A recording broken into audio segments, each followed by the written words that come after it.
Welcome to Brighteon.com, and today we've got a really special guest for you, Derrick Broze, who is, he's the head of The Conscious Resistance. That's his website, theconsciousresistance.com. He's an author, and he's also running for the mayor of Houston, Texas. And the state, it seems, is doing everything possible to keep him off the ballot. Derrick Broze is a champion of human freedom, liberty, and, of course, self-determination. That's why I love his message so much. And he joins us today while he's on the campaign trail right now. Welcome, Derrick Broze. It's a pleasure to have you on. Thank you for having me on, Mike. It's good to speak to you. It's been a while. It has been a while. I interviewed you a few years ago. You've done a lot since then. And, of course, the world has changed dramatically since then.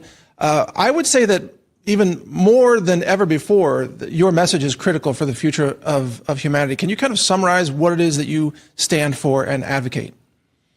Sure. I mean, I think that I'm a lover of liberty. I'm a defender of liberty. I've been doing this now, journalism, independent journalism, and activism for about 14 years. And all of my work, my efforts, including running for mayor, which is something I never thought I'd do before, are all about trying to specifically, how can I improve my local community, and how can I fight back and push back against encroachments on our liberties, promote decentralization, promote individual liberty, bodily autonomy, et cetera, on the local level. And very much under the belief that if each of us were to do that and focus on what we can do in our own communities, and we were to see this kind of pattern of behavior and these habits and be passed down intergenerationally, that we could create intergenerational change outside of the systems of enslavement. So I've done that in the form of journalism, producing documentaries, writing books, confronting politicians, going and putting a microphone in their face, writing articles. I currently write for The Last American Vagabond with Ryan Christian. I produce weekly articles there, and documentaries, whatever it takes. Running for office. Like always, though, about trying to promote solutions, trying to educate and expose some of the darkness in our world and some of the corruption that we're aware of, and the rising surveillance state. And obviously, so many people have woken up to that in the last couple of years since COVID 1984 began, and that's really the crux of my work. And when it comes to the conscious resistance, for me, I am a spiritual guy. I went to prison at a young age, and I discovered prayer and meditation while I was in prison. It's really what turned my whole life around when I was 20 years old.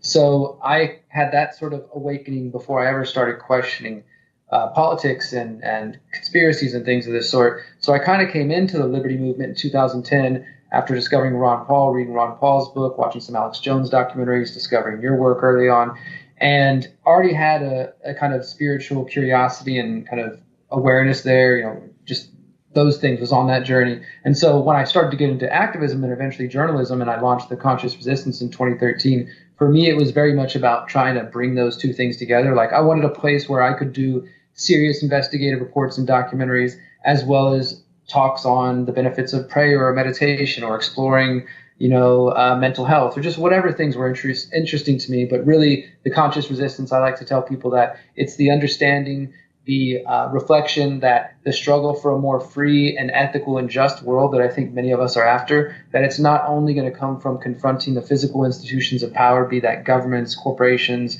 the World Economic Forum, et cetera. That's a part of it. We need to expose them and that corruption and look for solutions in the physical realm. But there's also this internal struggle, what I call the struggle against our own internal tyrant, our doubts, fears, insecurities, and limiting beliefs. And I believe the more we work on that, and whatever ways that may come, I'm not here to ascribe which religion or spiritual path or any of that works for any individual, but I do think there's something to be had there. And when we're doing that, when we're working on our internal world, our healing of our trauma that we've all had to go through as a species through our various lives, and trying to do that in the physical realm by exposing that darkness, I think those two things together, that's what I call the conscious resistance. So my work is kind of always filtered through that lens, doing journalism, trying to promote healthier mental states and healing from trauma, as well as physical health as well. I think it's absolutely important that we take care of our physical bodies and our minds, and that we're capable in all the ways we can be to take this battle on, which is both a physical battle and a spiritual battle. That's why I think your message resonates so much with our audience, because you see that side of it. And I would even call it a consciousness revolution is really what's necessary for human progress here. And, we're not going to defeat, let's say, the rogue tyrannical governments of the world by picking up rifles and having a shootout. That's not going to work. Instead, we're going to make them obsolete. We're going to make their systems obsolete. We're going to make their money obsolete. We're going to make their power and control and censorship obsolete. And at the same time, they use distractions, or is kind of a sorcery weapon system against your consciousness to lock you down and keep you focused on fear and scarcity and panic all the time, right? So that, I mean, do you also teach people, well, I know you do, but talk about this, of how we can reclaim our own consciousness so that we can direct what we're focused on in order to evade, what I would call the sorcery of psyops. Yeah, absolutely. So, I mean, I talk about in my book in How to Opt Out of the Technocratic State, which everybody can download at theconsciousresistance.com/how-to. In that book, which I wrote late 2019, published January 2020, just about a month before we started hearing the words COVID and that whole chaos of the last 3 years exploded onto us. And I was writing this book kind of looking ahead to what was coming. You don't have to look that far ahead. We've heard of 2030 for Agenda 2030 for a while now. So here we are, 2023, 6.5 months away from that deadline or that goal of theirs.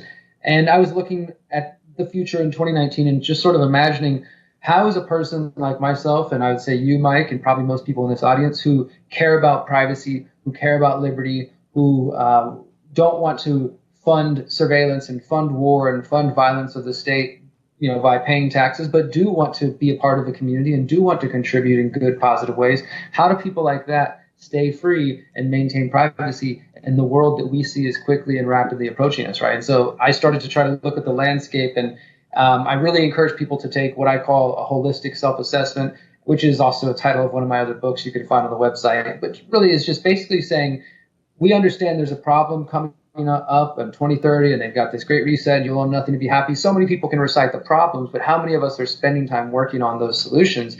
And when you do this holistic self-assessment, you kind of take a scope of your life. You might realize, okay, I've got my finances, all my money's tied up in banks, or I've got credit card debt or student debt or whatever, right? Maybe then you look at your job situation. Where are you making your money? How are you making your money? Are you an entrepreneur? Are you going to have to worry about potential vaccine mandates or any of those things coming down the pike? Because you know about the CBDC plans, you know about the digital identity plans, right? So knowing that there's a problem, we need to be proactive instead of reactive and start taking the scope of our lives and asking, in which ways are we prepared? In which ways could we be more prepared? And absolutely part of that, I would say, is a spiritual kind of mental game as well, because you have to be mentally prepared for what we're facing. And whatever your religious beliefs are, get right with your God if that's part of your beliefs, or get right with yourself. Just be ready for what we're facing, because I think it does take sound mind, sound heart, a strong body. I'm not saying we all need to be bodybuilders or anything like that, but it might be worth making sure you can jog around the corner and not get winded and things like that.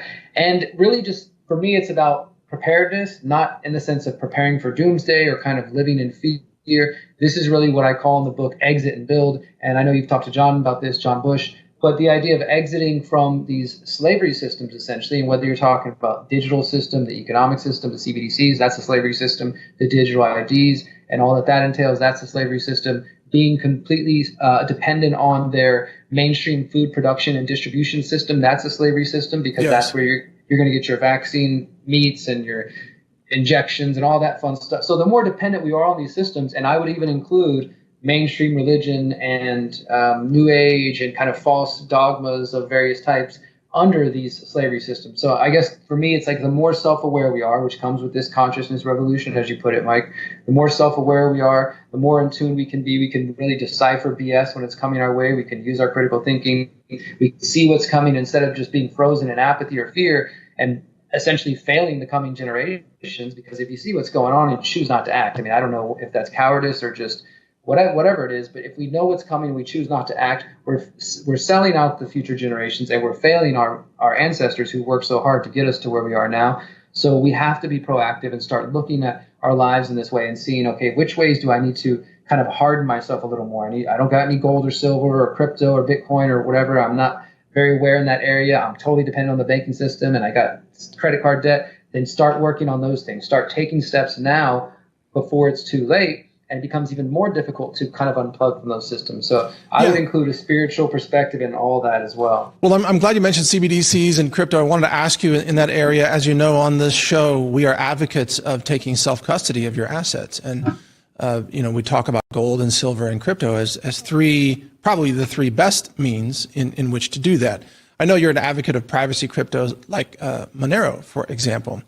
It seems like, as in never before in human history, have we had as many choices in ways to take self-custody and have self-determination over systems of value, transactional systems such as privacy crypto. What do you think this means for the world that now, very soon, every person is going to have to make a choice? You either go into a slave system CBDC, or you get out of that slave system and you choose to operate in the world of Bitcoin and Monero and other privacy coins. What are your thoughts on those subjects? I think that it's not only the financial situation where people are going to be faced with these kind of decisions. We're already seeing it. We saw it during COVID-19, get a jab or you can't travel, get a jab or you can't go to work. And some people under the pressure, I'm not here to judge anybody, but some people under the pressure did what they felt like they had to do. Maybe they got the shot. I know family members who were told by their elderly parents who they're afraid, they wouldn't get to see, told by them, you can't come see us again unless you get the jab. And this is a person that loves their parents and wants to see them and hang out with them every weekend. So they were pressured into it, right? People were already kind of feeling the social pressure when it came to COVID-19 and the alleged pandemic. Well, we're going to face even more situations like that. And ultimately, it is going to come down to us. We can make it as complex or as simple as we want it to be. And as simple as it can get is that you are going to have to make, each of us going to have to make decisions about how we relate to technology, digital technology, different forms of technology, be that CBDCs or crypto, or for those who are just think that there's another alternative, maybe just all precious metals or some other method. We're going to have to make those choices soon. And I write this in the book too, that staying free is going to at some point involve breaking the law. Now, that doesn't mean anybody here is a bad person. That's part of the programming of the state, right? They want us to believe that their laws are morality, but we know that the laws have said that, slavery was legal and that all kinds of horrible things were legal according to the state and still are to this day, right? So we know that we should go with what we know is right, what is right with creation and with the creator, as opposed to these immoral laws. But that's what it's going to come down to is, when they say you can't interact anymore without this digital identity,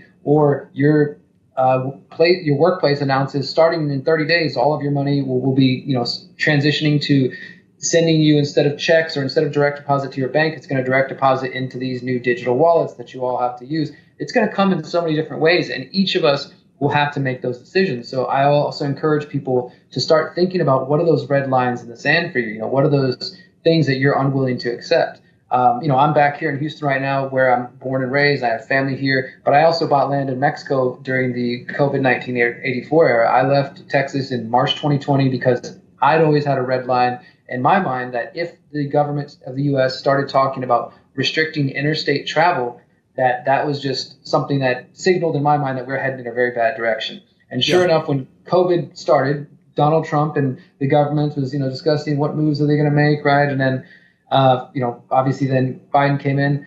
I started hearing this discussion of restricting travel between going from this state to that state. And also I remember that it was New York City, because it was the hotspot. They started checking license plates in Rhode Island and elsewhere, looking for New York license plate. And this just to us was like, nope. And within 24 hours, we packed up our car and we went to Mexico because that was a red line that I was unwilling to sit through. I wanted to let's get somewhere safe from a distance. And for us, it ended up being the right move. My point is that we all need to have these kind of levels of understanding. Sit down, have a conversation with your loved one, your family, your friends, your freedom cell, your community, and understand what you're not willing to take and what you is acceptable, because we don't live in a perfect world. We're all compromising to one degree or another because the way the system is structured.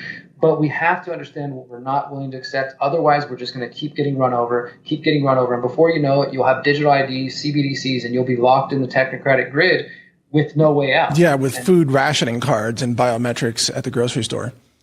Yeah. Absolutely. So what I love about what you're doing, by the way, is you're running for mayor of Houston, Texas. And you just said you're from Houston. There are roadblocks being put in your way to try to prevent you from even being on the ballot. Now, this show normally is not focused on, a candidacy like that, but I think this is of great interest to our audience, because if you were mayor of Houston, you would help set Houston free. I mean, you would be a major force for helping Texas explore and expand freedom. So tell us about your candidacy. Your website is derrickbroze.com, BROZE, derrickbroze.com. That's where people can sign up for your email list there. And tell us about your plans for being the mayor of Houston, and then what they're trying to do to stop you. Yeah, thank you for that, Mike. I appreciate it. So, I've been doing activism and journalism in Houston for 14 years, and one of the things that's always been important to me is to have a foot in my community and to promote these ideas on a local level. So, I started an activist group called the Houston Freethinkers back in 2010. Got involved in a lot of things. We kicked the TSA off the Houston buses. Had a lot of successes from the activist front, and I also had a lot of, brick walls that I ran into. Started to learn how the city government works and started to see the limitations of what I could do as an activist. So then I started approaching it as a journalist, confronting the mayor, the various mayors over the last 10 years out in public events. And then I started getting pushed around by security guards. I started getting banned from events. Same thing. So I've tried it from every avenue that I could think of. And I'm not a political guy, so this, even going for office wasn't on wasn't in my tool belt at the time. I was really just focused on what can I do as an activist and as a journalist. But time and time again, I kept realizing that there's this major roadblock. And so for those who don't know local politics across the United States, you typically have two forms of local governments. Mayoral position specifically. You have a strong mayor position or a weak mayor position. And there are some variations between the specifics, but as it sounds, one is stronger, one is weaker. And in Houston, we actually have the strongest mayoral position in the entire United States. The only city that comes close is Denver. And this is because the mayor, he or she gets to set the weekly budget or the weekly agenda. So every city council meeting every week, there's agenda items, and if you call to speak on agenda item C, then you get to speak early because it's an official agenda item. But if you want to call in and speak about fluoride in the water or something like that, which is not on the agenda, you'll get placed at the end, and it'll take you 2, 3, 4 hours to speak. Half the council's gone, the mayor's gone, the rest are just playing on their phone. They give you 2 minutes, ding, time's up. It's a very disheartening experience. I've seen it time and time again. I've done it time and time again. So this is no small thing, being able to set the agenda. This means that the 16 council members that are supposed to represent the 3.5, 4 million people in the Houston area have no power to place items on the agenda. Even if all 16 council members are getting phone calls about, whatever the issue may be, flooding, crime, fluoride, whatever it may be, they can't do anything about it unless the mayor, he or she, says yes. This automatically sets up you scratch my back, I'll scratch yours. Not to mention the mayor also gets to dole out the funds. So the mayor gets to decide which district and which city council member gets what amount of money. So if the council members want to get anything done, like build a park in their district, they need to stay on good terms with the mayor because the mayor can hold that as sort of a bargaining chip if they want. So there's things like that that have essentially made the mayor of Houston, that position, a dictatorship, to the point that people like myself and so many Houstonians who have gone up there for a variety of issues are just being ignored. And I think people have given up. And this is why there's only 200,000 registered voters in the city of Houston with, as I said, 3.5 million people. It's less than 10% of the people are electing the mayor. Really? Yeah. That amount of people are electing the mayor of the fourth largest city in the United States, who then goes out and does all kind of international deals. Like, for example, the current mayor, Sylvester Turner, I put this in one of my documentaries a couple of years ago. He was awarded the 5G Champion Award by the wireless industry for making Houston the first 5G spot in the United States. He sits on the board of the Resilient Foundation, actually as the chairman, which is funded by the Rockefeller Foundation. So this is no small position, right? But nobody's paying attention. And I believe part of it is because people who have tried to get involved in a difference have given up. They've realized there's no way to make a change because the mayor has this much power. So I say all that to say that is one of the main planks that I'm running on and I'm campaigning on. I ran on this in 2019 when I also ran for mayor, and I was able to stay on the ballot all the way to the end. I didn't win then, but we successfully got this topic into the conversation to the point that after the 2019 election passed, in 2020, a coalition of different activist groups from across the political spectrum came together. They gathered more than 40,000 petition signatures. And now, and this petition they were trying to get passed specifically was doing what I was calling for, to make it that if 3 council members say my people are calling about X, Y, and Z, it automatically gets placed on the agenda, whatever the mayor says, because this is what I was calling for in 2019, to take away the power of the mayor, to decentralize it, give it back to the city council. And then in an ideal world, this would mean they would still have to get actively involved, but people could actively get involved knowing that their council members could actually be responsive. So instead of basically saying our hands are tied, which is what they've always told us. Then if you become mayor, you would actively work to reduce the centralized control power of the mayor position. Exactly. And as a mayor, do you have the power to do that, or does it take the state legislature to alter the laws? It just takes the city charter. So, to wrap up the point I was making there, because, yeah, to answer your question, yes, that is exactly what I'm talking about. So the city charter amendment, which they got 40,000 petition signatures, the city has accepted it. Now, they dragged their feet for 2 years because the current mayor, the 5G champion, he didn't want this to be on the ballot while he was still in office, because obviously it would limit his power. But it has now become a topic. Like when I was running in 2019, nobody else was talking about this. I was championing the idea. The other candidates started to repeat this talking point and saying, yeah, the mayor has too much power. Now, when I was at a forum about 2 weeks ago, sitting next to Sheila Jackson Lee and John Whitmire, who are the top two leading candidates who are both 30-year career politicians in the Democratic Party, they're asking us, what do y'all think about the mayor's position? Does the mayor have too much power? This has now become a talk in the debates. And the funny thing is the other candidates, they'll say, yeah, the mayor does have too much power, but that's why you should elect me, because I know how to use it right. I'll use it correctly. I'm the only one saying, like, elect me to help take that power away. But the cool thing is, and I'm telling people, even if you don't like me, that's now going to be on the ballot in November. So in addition to voting for city council and mayor, we just got the name the other day. It's going to be called Proposition A. The people of Houston will be able to vote to amend the city charter to make that change, which it doesn't completely reduce the mayor's power in the ways that I would like, but it definitely does make it so that the mayor is not the only one who can put agenda items on the items on the agenda. Because once you do that, that's the way you get debates. That's where you get resolutions. That's where change happens. If you can't even get on the agenda, you can't get anything done. Right. So that's a key to decentralization of political power in Houston. Then, and you said it's called Proposition A. Yeah, Proposition A. And I don't even know yet if it's supposed to be voting yes or no yet, because they haven't released the language yet. And as anybody who knows politics, they like to be funny with word games too. So I don't want to say vote yes on Prop A. I think that's what it's going to be. But anybody who's curious about that or knows people in the Houston area, follow my campaign website, and I'll be promoting that once we get the details. Okay, excellent. All right. Now, let me ask you this then, because again, this is about decentralized living here on the show.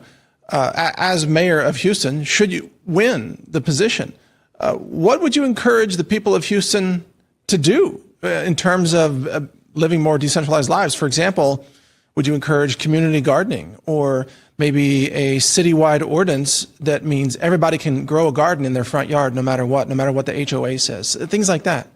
Yeah, so we definitely, I'm glad you asked, Mike, because there's one important thing to say is I'm running a serious campaign. People go to derrickbroze.com and they check out the issues. You'll see real plans, and I'm going to share with you our community garden plan, because we actually do have one under a plan called Regenerate Houston.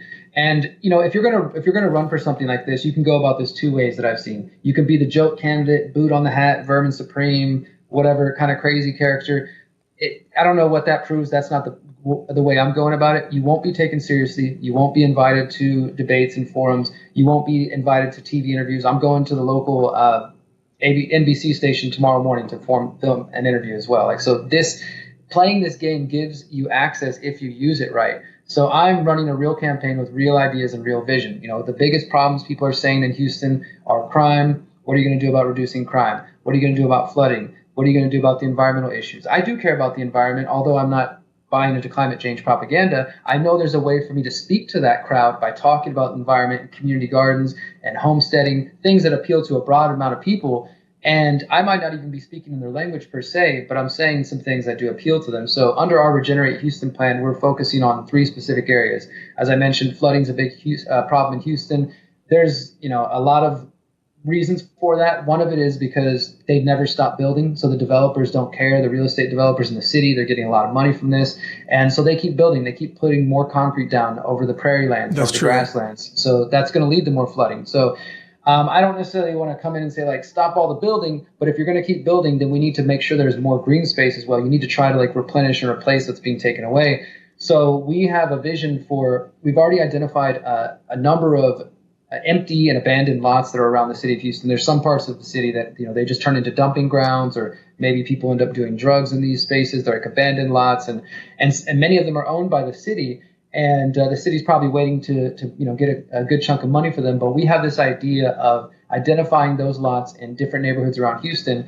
And what the mayor can control is the permitting process. So, for example, I could say, hey, it's a neighborhood, this neighborhood over here on the west side of town, we've identified 10 abandoned fields in your neighborhood, we're willing to permit those to you for $1 each, something like that, right? And these could be used for community gardening, urban farms, because I've been involved in a lot of urban farming here in the city, and for years we had an amazing urban farm growing moringa and papaya and greens and all kinds of good, clean organic food in one of the poorest neighborhoods of Houston that never had that at all, none of those options. So food deserts is an issue here in Houston, so we want to address that. But again, my plan isn't saying let's tax everybody and make this happen. It would still be dependent on the neighbors and people taking advantage and stepping up and saying, we want to participate in that program.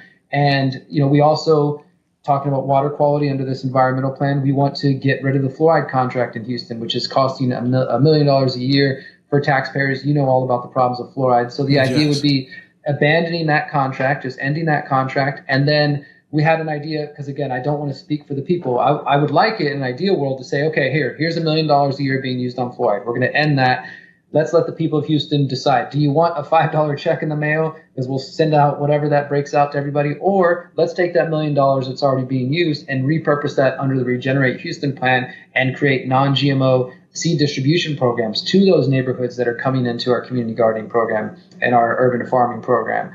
And along with that, I've been working with a number of different groups locally here in the city that really are doing some cool ideas, some working with the city and some doing it privately, just planting more native plants along the bayous and waterways, which helps with flooding and erosion. But also you could plant more industrial hemp around certain areas because it's now legal in Texas, and it absorbs a lot of water. It can help with flooding as well as helping the soil and remediating the soil. And I'm really going to lean on my permaculture background. I mean, I know a lot of people that if I did happen to become mayor or even was an advisor to some program like this, we have people that we could call up ready today and say, hey, come to Houston and help us redesign the bayous and the waterways or add to what's already there. And so I mean, I want to tackle these ideas and again, speak to an audience that cares about these things and do it in a real way. Because right now, if anybody knows anything about Houston is a big oil city. So every time the city is doing any kind of event like 4th of July, Freedom Over Texas, brought to you by Shell and Exxon,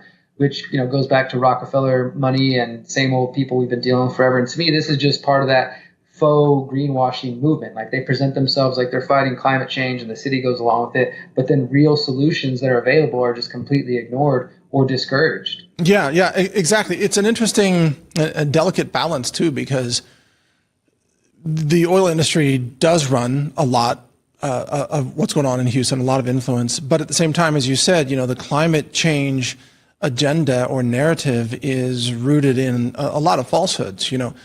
Carbon dioxide, for example, is necessary for photosynthesis in order to grow food all over the world, or to have forests, or to have grasslands. You've got to have carbon dioxide in the air. So carbon dioxide is not the enemy. But there is real pollution happening. There's heavy metals pollution, pesticide pollution, pharmaceutical runoff, and biosludge pollution, which is also happening in Houston, where they take all the sewage from the city of Houston and they go dump it on the farms in the surrounding areas. I did a documentary on that called Biosludged. So there are real environmental problems. It's just that CO2 is not the problem that they claim it is, but there are other very real problems.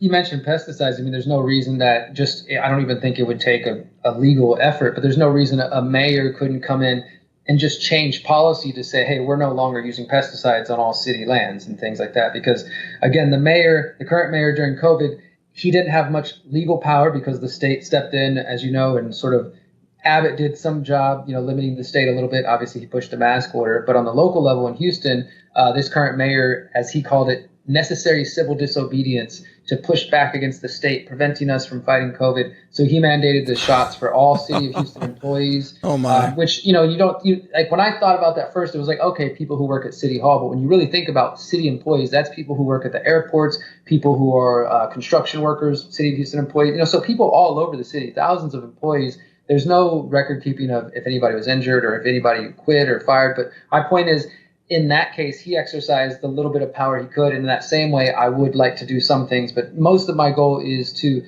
let's get rid of bad things that are not working or just wasteful. And let's either give that money back to the people or repurpose it towards something that actually is going to be valuable and useful. Because, I'm not going to be able to, this isn't a perfect libertarian or even anarchist situation, right? It is a government, it's a system, but you can find ways to reduce the overhead cost, the strife in everyday people's lives as much as possible, so that when they think of the city government or the local government, they see it instead of as a force of coercion and fraud and violence and all that, instead at least as something that is not harming them and staying out of their way.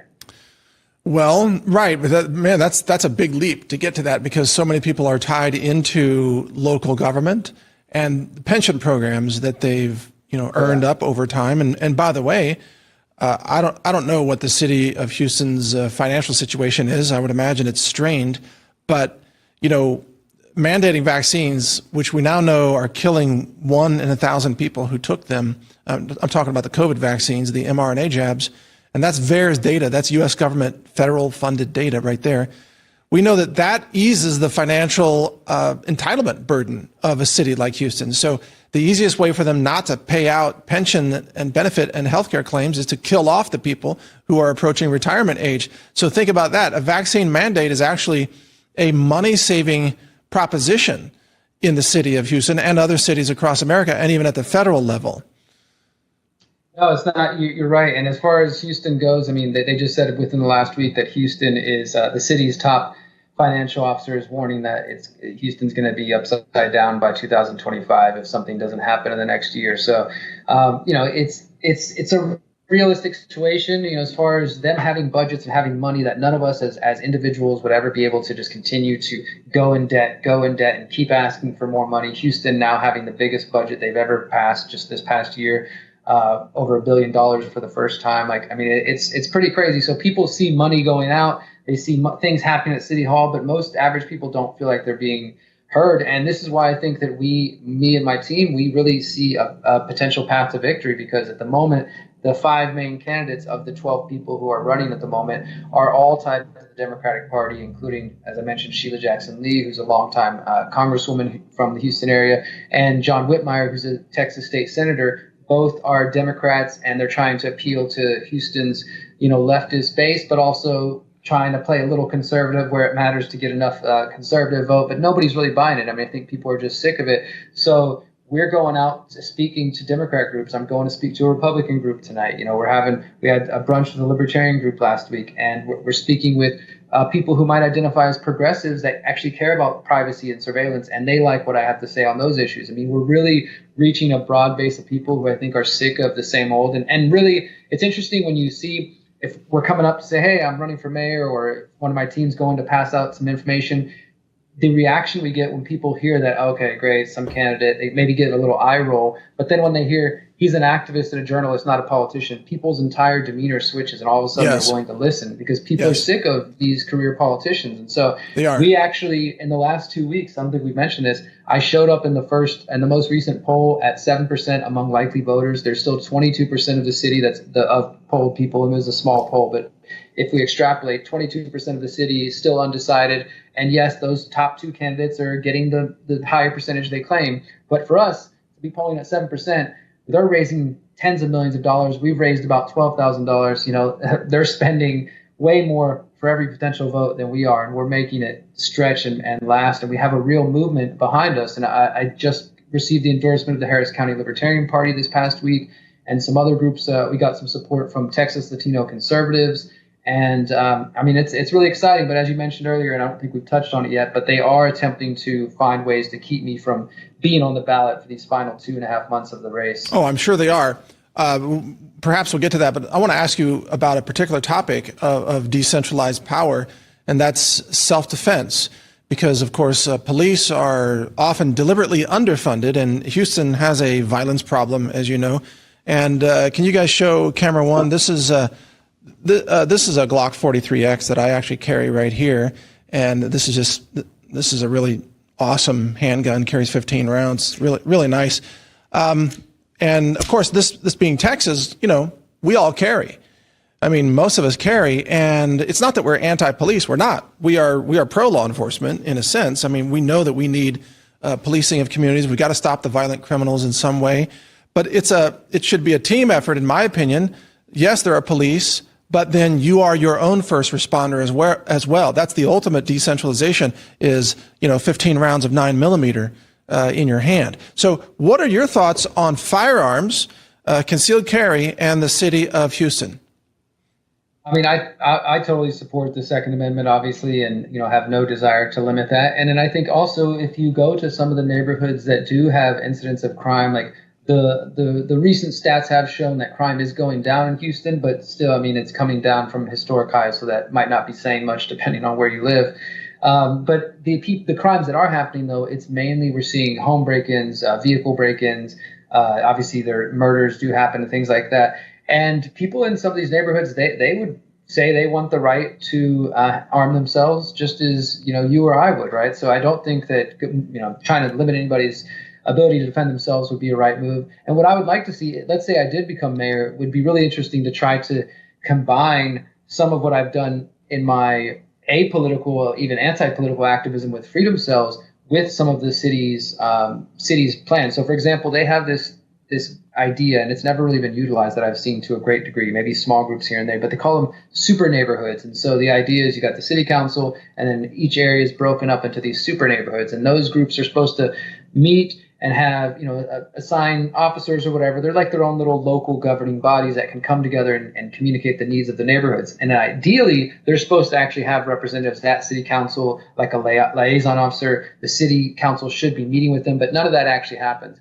But you could see how if something like that was used, or even like a freedom cells, or the idea of decentralized organizing in neighborhoods around the city that did then communicate to city council or to the mayor about, hey, this is what we're seeing, this is what we need, this is what we need from you. Like maybe some neighborhoods do want more cops, maybe some neighborhoods don't, because they're willing to take their community defense in their hands, not vigilante style, but just walking around doing neighborhood patrols. Like those used to be a lot more common. They don't seem to happen in most neighborhoods anymore, where community members themselves going out and patrolling and kind of just doing what they could because they either didn't trust the cops or because the cops were busy. Houston is one of the places that has over an hour wait time for police to respond. So it's not like if you call the cops, you're going to be getting help right away anyways. So it's not a bad idea to have this decentralized protection. And Mike, you're probably familiar with Dale Brown from Detroit Threat Management up in Detroit.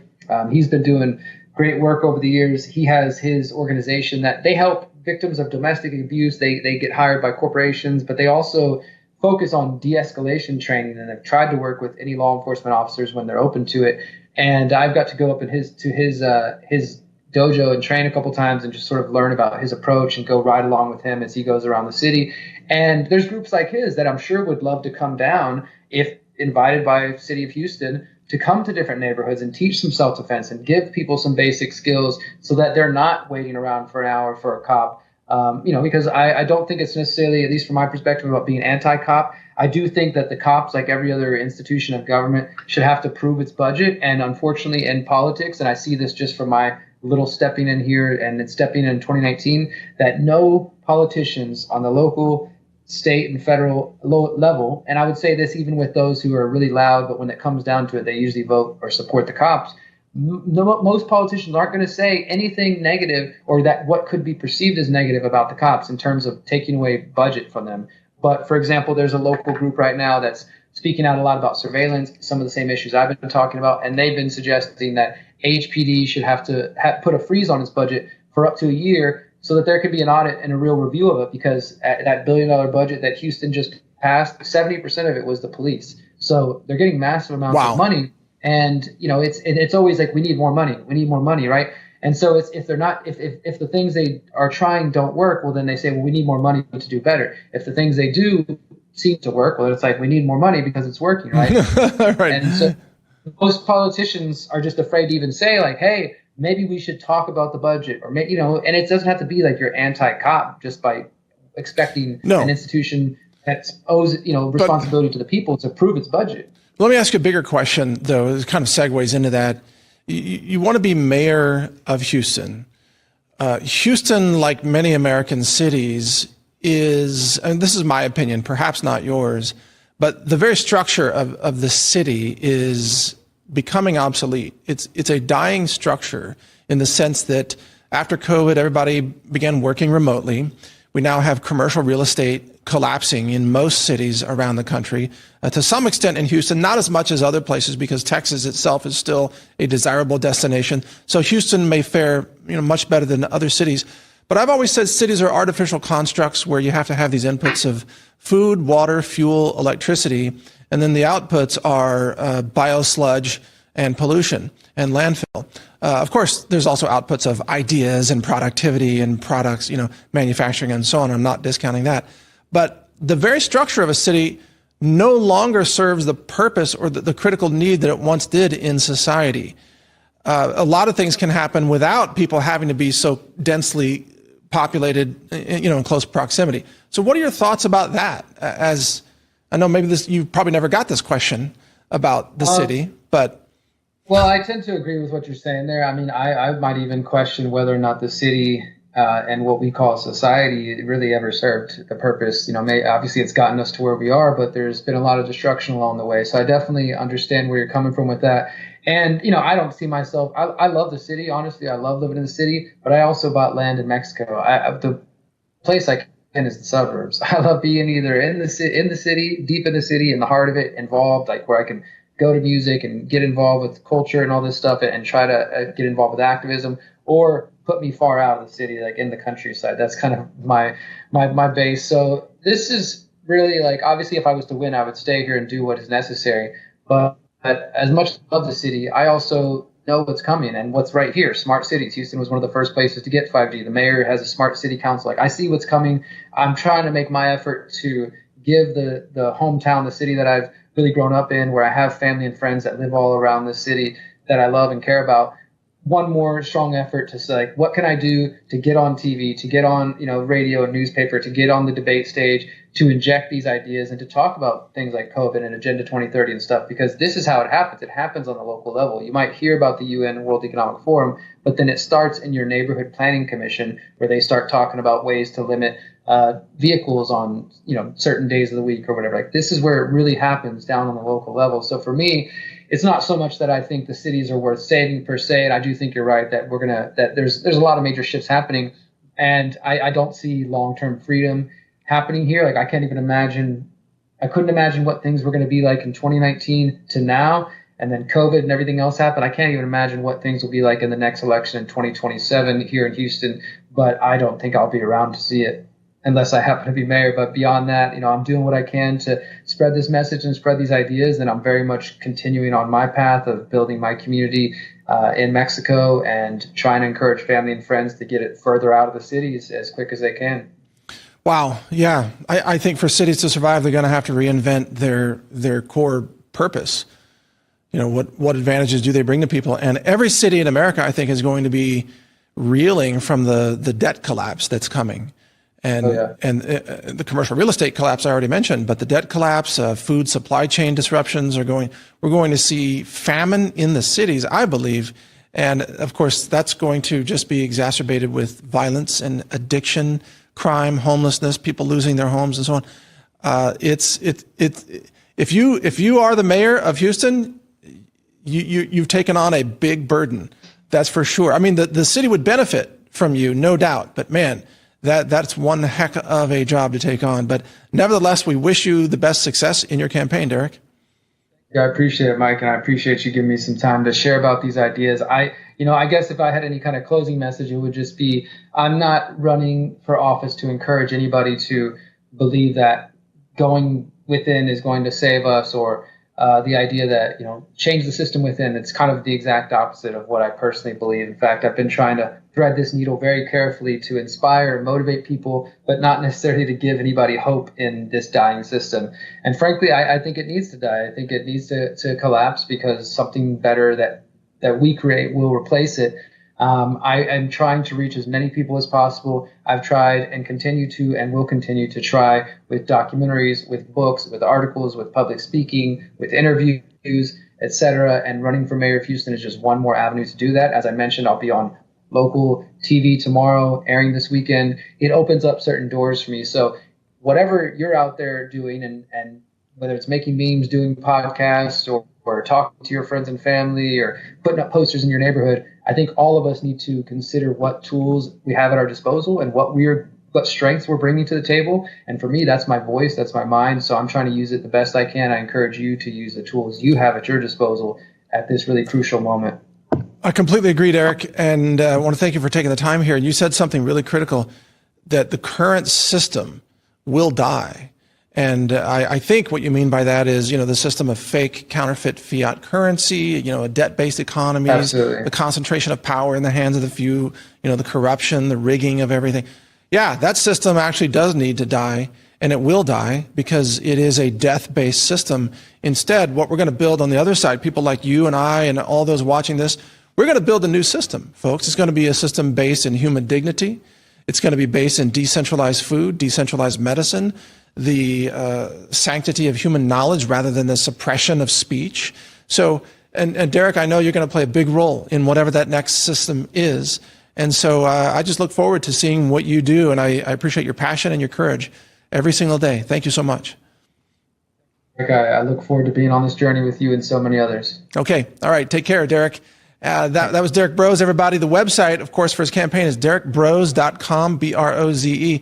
And then if you want to go to his main site, the Conscious Resistance Network, that is theconsciousresistance.com. And if you add a /how-to on the end of that, you can get one of his books about how to exit the tyrannical system of control. Thank you for watching today. I'm Mike Adams here of Brighteon.com, and we are all about teaching people self-reliance and also how to live more free with more abundance, health, wealth, wisdom, joy, the things that matter when you're human. And since I hope all of you watching this are human, then we're going to share that future for humanity together. Thank you for watching. Take care, everybody. Mike Adams for Brighteon.com. But anyway, Satellite Phone Store is our sponsor for today, SAT123.com. And that decentralizes you from the cell towers and the power grid. So this is more decentralized than the cell tower system. But of course, it's not completely decentralized because it goes through the satellites. Todd, you going to launch your satellite soon? I've not launched my satellite. Okay. That's still in my right pocket. Yeah, right. I haven't launched a satellite either, but if we ever launch satellites, then we can have peer-to-peer satellite comms. But that seems to be requiring a little bit more cash than I'm ready to spend. It's Iridium for these satellite phones, and it works anywhere on the planet. Oceans, deserts, anywhere that you could possibly be, except underwater in a poorly designed submarine. Don't do that. It turns out that's a bad idea. The Bivy stick here does two-way satellite texting, so that can save you in you have a hurricane. You're in Florida. You could have hurricanes there, Todd, and you need to be able to text your other friends and family members like, "I'm okay. The food forest survived."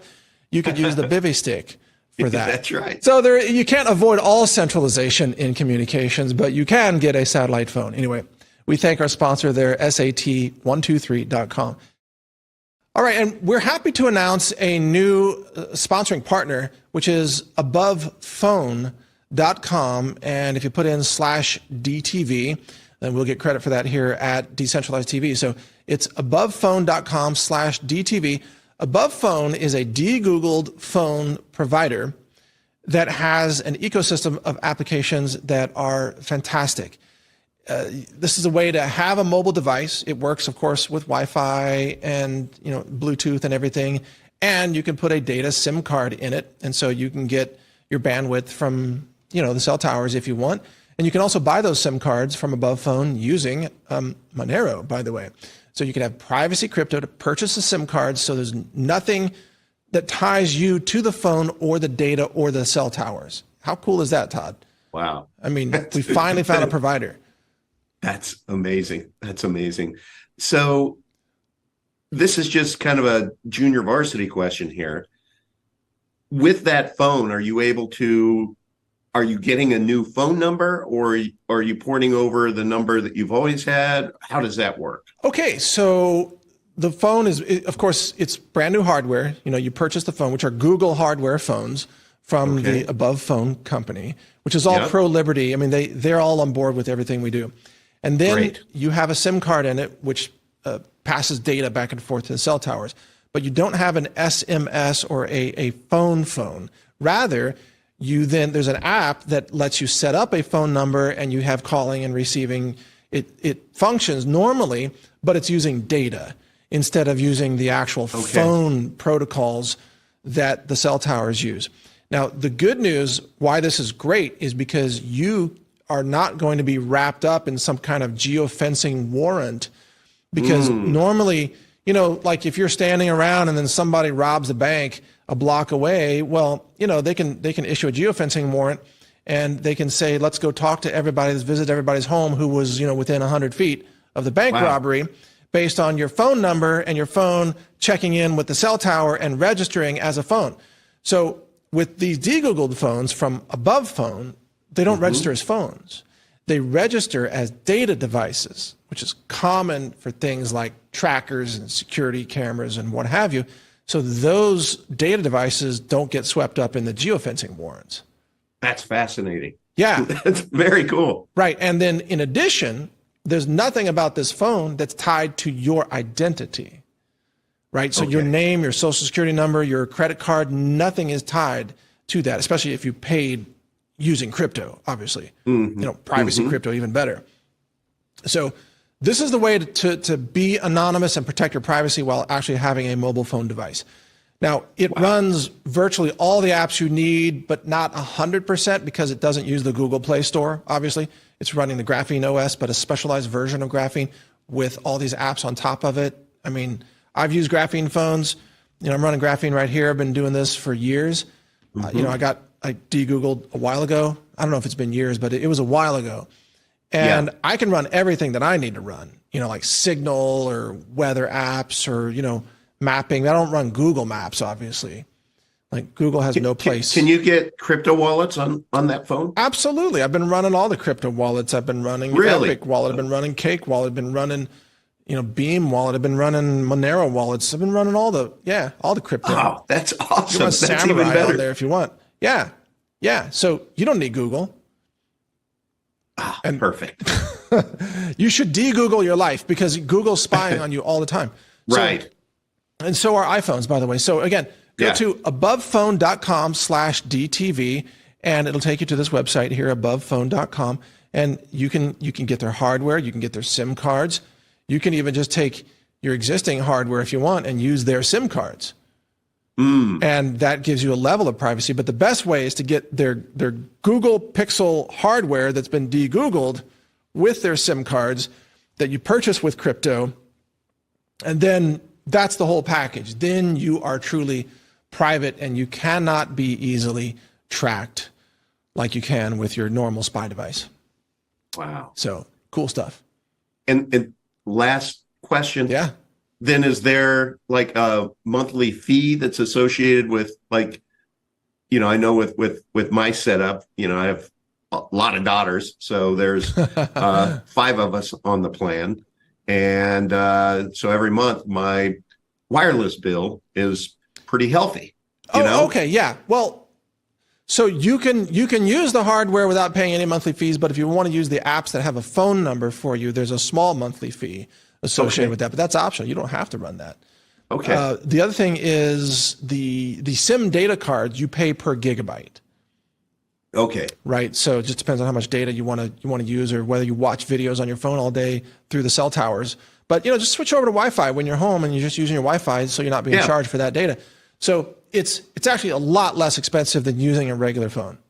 It sounds like it. And it's a lot more private, and you have total control over it as well. I'm ordering. Yeah.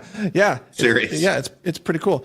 All right, so folks, if you want to decentralize your mobile phone, this is the answer, and you can help support the show, by the way, because this is a sponsoring partner. So go to abovephone.com/DTV and check out what they have to offer, and I think you'll really enjoy it, and it'll revolutionize your life, and you can probably sleep better at night knowing you're not being constantly tracked. So, all right, there you go, Above Phone. Love it. Very cool. Join the official discussion channel for this show on Telegram at t.me/decentralizedtv, where you can ask questions or offer suggestions of who we should interview next. Also be sure to subscribe to the email newsletter on decentralized.tv, where you'll be alerted about 1 day in advance of each new upcoming episode before it gets published. On decentralized.tv, you'll also find links to our video channels and social media channels across all platforms, including Brighteon, Rumble, BitChute, Twitter, Truth Social, and more.